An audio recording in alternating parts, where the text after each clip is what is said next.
Hey guys, one thing that always felt a little strange to me in crypto, people spend a lot of time choosing the right wallet, comparing networks, checking fees, and then the actual transfer itself gets treated like the safest part. Open wallet, paste address, confirm, done.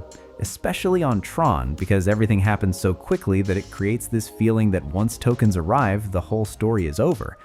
Except over the years of testing different transfer setups, that's not really how I started looking at it. Because on TRON, the transfer itself is extremely visible. Addresses are public, amounts are public, timing is public, and when funds later move into services that run blockchain monitoring or internal compliance checks, that visible history can become one of many signals they evaluate. That doesn't mean direct wallet-to-wallet transfers are bad, and it doesn't mean funds get blocked just because they moved normally. But it does mean a very simple transfer path isn't always the only thing worth thinking about anymore. So in this video, I wanted to go through one routing setup I've been using that focuses more on privacy, transfer separation, and keeping control inside the wallet, rather than assuming every transfer should happen in one straight line. So let's start.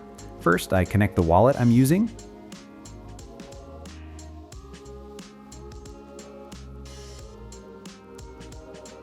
Good, authorization completed, address loaded too, everything looks ready. Here I select the asset I want to send, then I copy the receiving address and paste it into the destination field.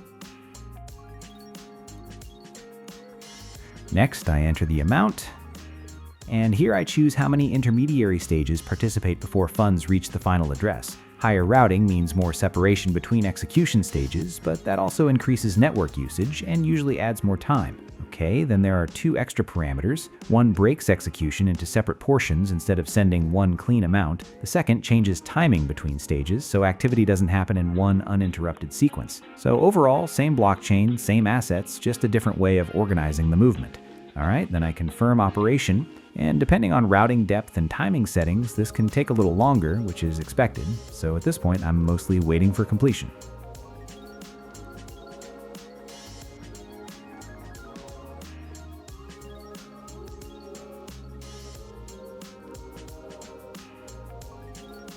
Okay, balance updated, tokens arrived, everything checks out, transfer completed. And now, this is usually where people expect some dramatic privacy explanation, but I think it's simpler than that. Nothing leaves the blockchain, transfers still exist publicly. What changes is how directly one wallet activity maps into the next.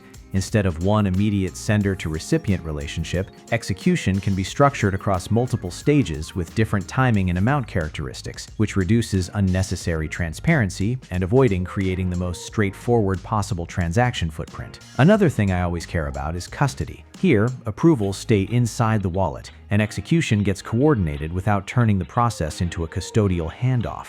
So that's everything I wanted to show in this one. Hope this made the trade-offs easier to understand and showed why, on transparent networks, transfer path itself can matter more than people expect. I'm going to keep testing different wallets, routing models, and crypto infrastructure the same way I always do, and if something ends up being worth covering, I'll break it down.